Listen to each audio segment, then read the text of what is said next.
ঠামিকে দিয়ে চলে এসো। কি করে নিয়ে যাবি? আচ্ছা একটা থালা নে, না না একটা থালা নে, আর একটা থালার ওপরে ওইগুলো সব বসিয়ে দে। নিয়ে যা। তো ছোট আলুর দম হবে, তো ওই জন্য ছোট আলুগুলো সিদ্ধ করে নিয়েছি আর এখানে ছাড়িয়ে ছাড়িয়ে রাখছি। সবটাই যেহেতু একা করতে হবে তো যতটা গুছিয়ে আগে থেকে নিতে পারি, তারপরে বিকেল থেকে রান্নাটা বসাবো। তো আমি আর রিমো খেতে বসে পড়েছি। তো এখানে নটা নটা করে সব রাখছি গোটা রান্নার জন্য, সব নটা নটা করে রাখা হয়েছে। এগুলো সব গোটা যাবে আর তারপরে কিছু কেটে যাবে। এখন মোটামুটি 2:10 বাজে। তো আমি এখন শাকগুলো কাটতে বসেছি, কিছুটা জোগাড় করে রাখি। যদি দেখি তাড়াতাড়ি জোগাড়টা হয়ে যায় তাহলে একটু রেস্ট নেবো, তারপরে সন্ধ্যাবেলা রান্না করব। আর যদি দেখি কাটতে কাটতেই অনেকটা সময় চলে যায় তাহলে রেস্ট নেওয়ার আর ব্যাপার নেই, শুরু হয়ে যাবে কাজ। গোটা রান্নার ডাঁটাগুলো সব এখানে কাটা হয়ে গেছে আর এখানে সব নটা নটা করে রাখা আছে। এর মধ্যেও শাক রয়েছে, এটা পরে দেব। এখন এটাকে শাকটা না, যখনই আমি গোটা রান্না করি শাকটাকে আগে একটু ভাপিয়ে নিই, যাতে মানে নাহলে খুন্তি দিয়ে যখন নাড়াতে হয় না, ওই জল মরতে মরতে প্রচুর সময় লাগে। তো ওই জন্য এখন এইভাবে একটু জলটাকে জাস্ট মেরে নেব। এইভাবে একটু ঢাকা দিয়ে দিলেই ও কিছুক্ষণের মধ্যেই জল ছেড়ে দেবে পুরো। তো দেখতেই পাচ্ছ কতটা জল বেরিয়েছে। শাকটা এইভাবে ভাপিয়ে নিয়ে করলে না অনেকটা তাড়াতাড়ি হয়ে যায় রান্নাটা। তো এখন আমার পায়েস এদিকে মোটামুটি হয়ে গেছে, কিন্তু এখনো গুড় আসেনি। তো এখন এই অবস্থায় বন্ধ করে রেখে দেবো। এখানে সব গোটা রান্নার সব সবজি কাটা, এখানেও সব সবজি কাটা। এবারে তো একটু শুয়ে নিয়েছি, 4টের সময় একটু শুয়েছিলাম আর এখন বাজে মোটামুটি 5 মিনিট বাকি আছে 5টা বাজতে। কিন্তু আমার আবার একটা প্রবলেম কি জানো তো, যখন মানে পুরোপুরি ফ্রি না হলে আমি কোনোভাবেই ঘুমাতে পারবো না। এটা দেখতে পাচ্ছ চোখ মুখ দেখে ঘুম ঘুম পাচ্ছে, বাট এই যে এতগুলো রান্না এখনো বাকি, কখন করব না করব এই ভাবতে ভাবতে আমি ঘুমোতে পারবো না। তো সেই হিসেবে সেই যদি শুয়েই থাকবো তাহলে একটু একটু করে রান্নাটা এগোতে থাকি, না হলে তো অনেকটা রাত হয়ে যাবে, অনেকগুলো হওয়ার আছে। তো ওই জন্য ভাবলাম উঠেই পড়ি আর শুরু করা যাক। পায়েসটা তো অর্ধেক করে রেখে দিয়েছি, রিমোর বাবা তখন গুড়টা আনেনি, তো এখন গুড়টা নিয়ে এসছে। তো সেই হিসেবে আমি এবারে গুড়টা পায়েসে দিলে পায়েসটা হয়ে যাবে। এই ডালটা মানে ঝুড়ো ঝুড়ো হবে, এখন দেখতে পাচ্ছ পুরো লিকুইড আছে, কিন্তু এটা এই ঝুড়ো ঝুড়ো করতে মানে এটা খেতে খুব ভালো লাগতো ছোটবেলায়, বাট এটা এখন করতে গিয়ে বুঝতে পারি যে এই ভালো লাগার পেছনে কতটা কষ্ট আছে। এই যে লিকুইড ব্যাপারটা দেখতে পাচ্ছ এখন, এটাই পুরো একদম ঝরঝরে হয়ে যাবে এবং এটা কন্টিনিউ এরকম নাড়তে নাড়তে সেটাকেই ঝরঝরে করতে হবে। মানে এই কুনুইয়ের অবস্থাটা যা তা হয়ে যায়। হ্যাঁ হ্যাঁ 2-3টে কড়াই তো বসাবো এমনিতে। এই ডালটা রিমোর এই ডালটা খুব ভালো লাগে, তো সেই জন্য ও বলছে আরো 2-3টে কড়াই বসাও, এটা তো নেই কম পড়বে। তোমারও লাগবে? আচ্ছা। আর আমার যেহেতু আজকের এখনো প্রচুর জিনিস বাকি, মানে প্রচুর জিনিস কি সবটাই বাকি, আর এখন বাজে হচ্ছে 5:30। তো ওই জন্য আমি ইন্ডাকশনটাও রিমোকে বললাম রেডি করে দিতে। ইন্ডাকশানে আলুটা ততক্ষণ ভাজবো আর ওদিকে একদিকে ভাত হচ্ছে। আর আবার কি আমাদের আর কালকের যে পান্তাটা হবে, আমার বাড়িতে 2 রকমের পান্তা হয়, এখন হচ্ছে সিদ্ধ চালের আর পরে বসাবো আতপ চালের। আতপ চালের পান্তাটা আমি ভালোবাসি, বাট এদের বাড়ির নিয়ম সিদ্ধ চালের পান্তা, এবং রিমোর বাবাও সিদ্ধ চালের পান্তাটাই ভালোবাসে। তো সেই জন্য প্রত্যেক বছরই আমার 2 রকম পান্তা করি। এখন সিদ্ধ চালটা হচ্ছে, আতপটা পরে বসাবো আর এটাতে তেল ঢালি আলু ভাজবো। ওদিকে ডালটা ততক্ষণে একটু একটু করে নাড়ছি, কারণ ওটা সময় নেবে অনেকটাই। তো আমি সন্ধ্যেটা দিয়ে নিলাম, গপুকে খেতে দিয়ে দিয়েছি। মোটামুটি 45 মিনিট নাড়ার পরে এই কন্ডিশন এসছে, এখনো নাড়তে হবে, তবে ঝুড়ো ডাল পাওয়া যাবে। এই ডালটা আমার রিমোর খুব প্রিয়, আমারও খুব প্রিয়, কিন্তু ওই যে বললাম হাত ব্যথা হয়ে যায় নাড়তে নাড়তে। এখন মোটামুটি এরকম কন্ডিশনে এসছে। ছোট আলুর দম হবে, তো এখানে আলুগুলো ভেজে ভেজে নিচ্ছি ইন্ডাকশানে। আর সেই ডাল, ওরে বাবারে। রিমোর আর আমার কফি রেডি, দুজনে কফি একটু খাবো। হ্যাঁ, সেই খাওয়ার জন্য রেডি।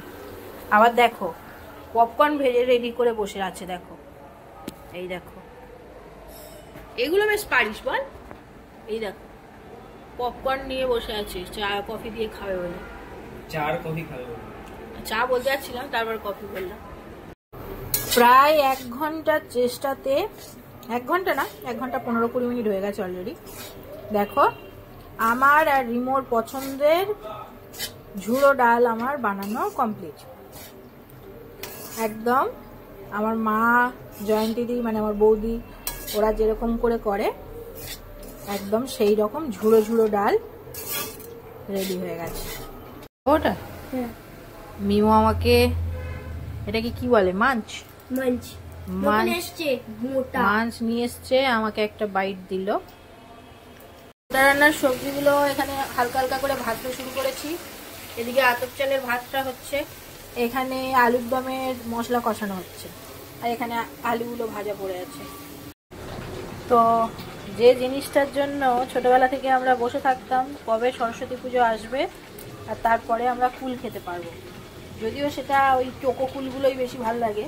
আর এটা পাকা কুল, আমাদের চাটনি হবে, লাউ দিয়ে চাটনি হয়, তো সেই জন্য ফাটিয়ে নিয়েছি কুলগুলো। অবশেষে গোটা রান্না স্টার্ট করলাম।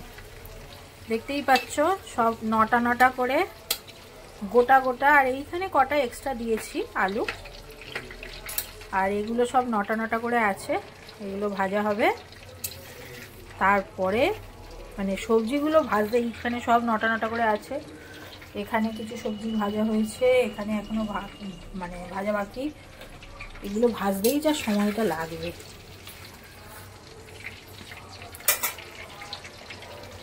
এখানে দেখো গোটা রান্নার সব সবজিগুলো ভাজা হচ্ছে, আর শুধু বাসন দেখো, দেখতে পাচ্ছ কিভাবে সব পড়ে আছে, একটা একটা করে হচ্ছে, আর এরকম ভাবে বাসন রেডি হচ্ছে। সব সবজি এখানে ভাজা কমপ্লিট। এবারে শুরু হবে গোটা রান্নার মেন মশলাটা। এর মধ্যে দিয়ে দেবো গোটা জিরে,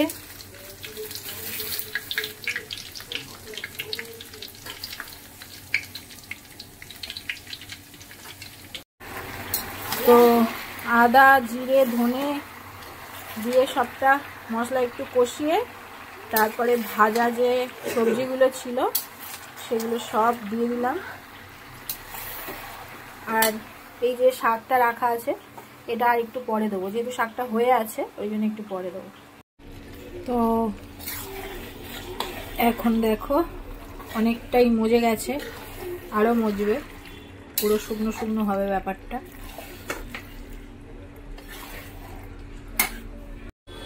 এইরকম অবস্থাতেই দিয়ে দেবো সকালবেলা যে ভাজা মশলাটা করেছিলাম সেটা বেশ পরিমাণ মতন, এটাতেই মেনলি টেস্টটা আসবে। আর একটু দিয়ে দেবো যেটা 5 ফোড়ন গুঁড়ো করেছিলাম সেটা, তবে এটা কিন্তু বেশি না, এটা অল্প, এটা বেশি দিলে আবার তেতো হয়ে যাবে। এটা চচ্চড়ি এখন প্রায় শেষের পথে, আর এখানে আমার সব বাসনগুলো মাজা হয়ে গেছে, বেসিন পুরো ফাঁকা। তো আমার গোটা রান্না কিন্তু কমপ্লিট। তো তোমাদের একবার দেখিয়ে দিই কি কি রান্না হলো। এটা হচ্ছে আলুর দম, এটা পায়েস, এটা সিদ্ধ চালের ভাত, ঠান্ডা হয়ে গেলে জল ঢেলে দেবো, এটা আতপ চালের ভাত, এখানে আছে ঝুড়ো ডাল, আর এখানে আছে চাটনি, আর এখানে আছে আলু ভাজা। গোটা রান্নাটা এখনো এখানে আনিনি, একটু পরে নিয়ে আসবো। বাজে মোটামুটি 11:30। আমার সব কমপ্লিট, রান্নাঘরও পরিষ্কার কমপ্লিট, এখানে সব কিছু ঢাকা দেওয়া আছে। তো মোটামুটি এখন বাজে 11:30 আর সব কিছু ডান। এবারে শুয়ে পড়বো। ওষুধ খাওয়া কমপ্লিট। প্রচণ্ড গোড়ালি ব্যথা, সেই জন্যে একটা ওষুধ দিয়ে দিলাম। চোকো, যাতে কালকে উঠতে অসুবিধা না হয়, কারণ কালকেরও প্রচুর কাজ রয়েছে, ক্লাসও রয়েছে। এতদিন শরীর খারাপের জন্য ক্লাস করাতে পারিনি, তো কালকের থেকে ফের আবার ক্লাসও শুরু হবে।